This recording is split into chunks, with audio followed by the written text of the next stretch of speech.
A Bíblia fala também de uma menina que foi prisioneira, né? Foi levada cativa. E essa menina, a Bíblia não cita o nome, mas a Bíblia fala que essa menina ela fica aos serviços da mulher de Naamã. E lá no final, no 27, que eu até comentei, mencionei que a gente ia ler depois, a Bíblia também fala sobre Geazi, né? Que era digamos que ele era um ajudante de Eliseu. Eliseu era o seu professor. Eliseu ele estava ali ensinando ele, né? Creio eu, futuramente, Geazi iria ser o sucessor de Eliseu, assim como Eliseu ele foi o sucessor de Elias. E a Bíblia fala aqui sobre um homem por nome de Naamã. A Bíblia relata que este homem ele era um chefe do exército da Síria. A Bíblia fala que ele era um homem muito valoroso, né, ali para o seu Senhor. Era um vencedor, digamos assim. Era alguém que tinha prestígio na sociedade, né, tinha reconhecimento da sociedade e as pessoas o admiravam, né, porque ele era ali o líder, o chefe do exército. Só que a Bíblia diz que este homem ele se encontrava leproso. E como nós sabemos, a lepra naquela época, e eu não sei se, não estou muito bem informado, mas eu não sei se ainda existe, mas se existe, a medicina ela avançou de uma tal forma que pode até não ter achado ainda a cura para a lepra, mas pode amenizar um pouco. E naquela época não. Se você tinha lepra, você era condenado, né? Você era um imundo, você era uma pessoa que não servia para a sociedade. Agora imagina um chefe do exército. Ele não era qualquer um, não era qualquer pessoa. Ele era o chefe, ele não era um soldado qualquer. Ele era alguém de respeito, de prestígio. Ele era alguém que aonde ele chegava as pessoas o admiravam. As pessoas olhavam para ele e se orgulhavam dele. Agora imagina esse homem doente, uma enfermidade que para a sociedade era considerada como impura, imunda. E quem adquiria aquela enfermidade virava, digamos, vamos dizer, à esquerda, alguém que não servia mais para nada. Eu creio que a cabeça daquele homem mudou completamente depois que ele ficou sabendo dessa enfermidade. E a Bíblia diz que o exército, né, da Síria invadiu Israel e levou uma menina prisioneira. E essa menina ela ficou ao serviço de Naamã. E quando eu leio essa passagem, eu costumo meditar bastante em cima de onde fala a respeito da menina. Porque, irmãos, eu olho para mim, eu olho para dentro de mim. Se fosse eu no lugar daquela menina, eu ia espraguejar aquele cara. Eu não ia pedir para ele ir, eu não ia nem mencionar que em Samaria existia um profeta. Por quê? Porque aquele homem me tirou da minha cidade. Aquele homem tinha tirado aquela menina do lugar onde ela morava, da família dela, e tinha levado ela cativa. Aquela menina, ela tinha, né, ali o seu, como que eu posso dizer? Ela tinha ali o seu direito de ficar com raiva, de ficar brava, de querer o mal de Naamã. E é isso que muitas pessoas fazem. As pessoas elas não conseguem diferenciar uma coisa da outra. Elas não conseguem olhar para o próximo com um olhar de amor, com um olhar de compaixão, com um olhar de humildade. Glória a Deus.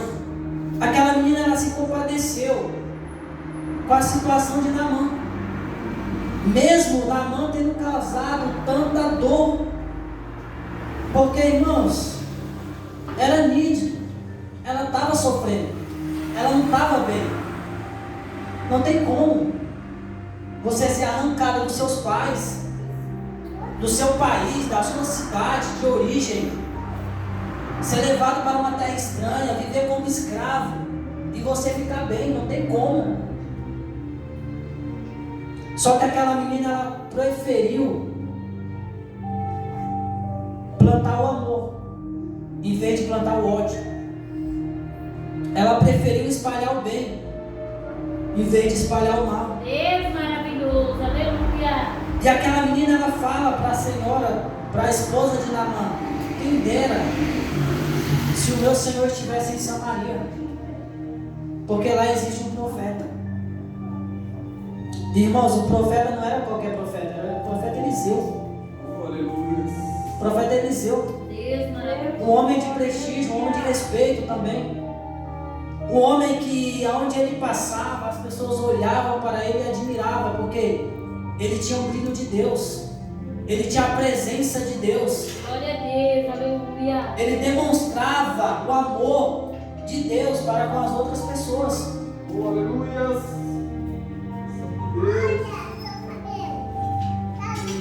E de alguma forma aquilo chega aos ouvidos de Naamã. E Naamã, ele vai até o rei, conversa com o rei, explica a situação. Irmãos, eu vou resumir porque a palavra é um pouco grande, mas eu creio que vai dar certo. Deus de maravilha, aleluia. Então a situação chega até o rei da Síria, e o rei envia cartas ao rei de Israel, ordenando que o rei curasse Naamã. Agora imagina a situação, quando essa carta chegou ao rei de Israel. Como assim? Foi isso que o rei falou: eu sou um Deus por acaso? Eu posso matar, eu posso vivificar? E a Bíblia diz que o rei, ele se desesperou e rasgou as suas vestes.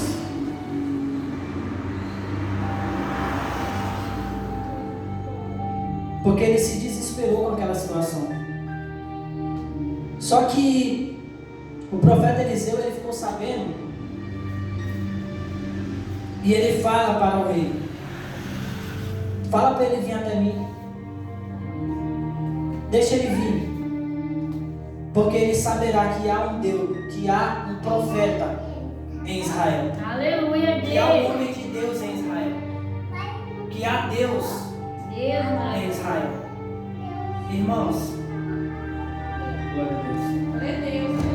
Deus maravilhoso, aleluia. Glória a Deus. Eliseu era ousado. Eliseu era ousado.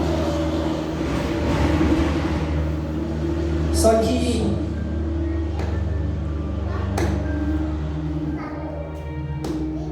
então Naamã, ele vai até Eliseu. E Eliseu, ele não sai para receber Naamã. A Bíblia diz que Eliseu, ele envia Geazi, o seu servo. E ele fala para Naamã: vai no Rio Jordão e mergulha 7 vezes, e a sua pele será restaurada. Aleluia. O Naamã fica indignado. Fica indignado com aquilo. Eu falei: como assim? Aí ele começa a falar: eu pensei que eu ia chegar. Muitas das vezes nós criamos expectativas, né? Nós achamos que vai ser assim. Nós colocamos na nossa cabeça, falando: não, hoje eu vou louvar e hoje a igreja vai. E quando chega você louva e não acontece nada, porque não era o que Deus queria. Você colocou uma expectativa, só que Deus tinha outra expectativa para você. Aleluia, Deus. E muitas das vezes nós achamos que vai acontecer assim. Só que Deus, ele quer dessa forma. Eu lembro que teve uma época, bem faz tempo, acho que tem uns 5 anos por aí, eu coloquei na cabeça de criar um canal no YouTube. E eu vi as pessoas fazendo, as pessoas ganhando dinheiro no YouTube. Aí eu coloquei aquilo, falei: eu vou fazer um canal e vou começar a postar vídeo. E vou sair dessa vida. E fiz o canal. Aí eu lembro que eu estava tão empolgado que eu pensava assim: não, eu vou largar o emprego e vou me dedicar só aqui. Nem comentei nada com você, né, sobre isso, mas eu pensei. Só que na época eu não fiz, né, mas eu pensei melhor. Falei: não, vou continuar trabalhando, vou postar os vídeos, se der certo. Mas eu estava tão empolgado, eu estava com uma expectativa tão grande que ia dar certo, que eu pensei em largar tudo e focar só naquilo. Irmão, se eu tivesse feito isso, eu tinha passado muito de fome. Não só eu, mas ó, os dois também. Porque eu postava um vídeo atrás do outro e não dava nada. As pessoas não assistiam, e quando assistiam, não curtia. Quando comentava, era falando mal. Nós colocamos expectativas. Nós achamos que vai dar certo. Aleluia, Deus.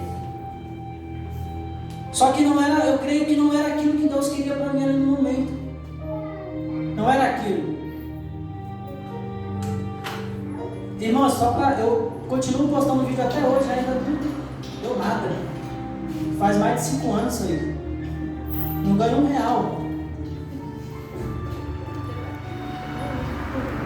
Eu criei uma expectativa na minha cabeça, um mês eu ia conseguir estourar tudo e ganhar dinheiro.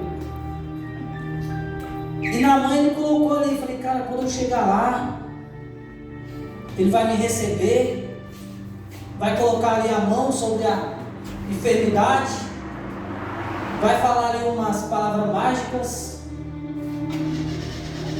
e pá, vou ser curado, vou ser restaurado na minha enfermidade.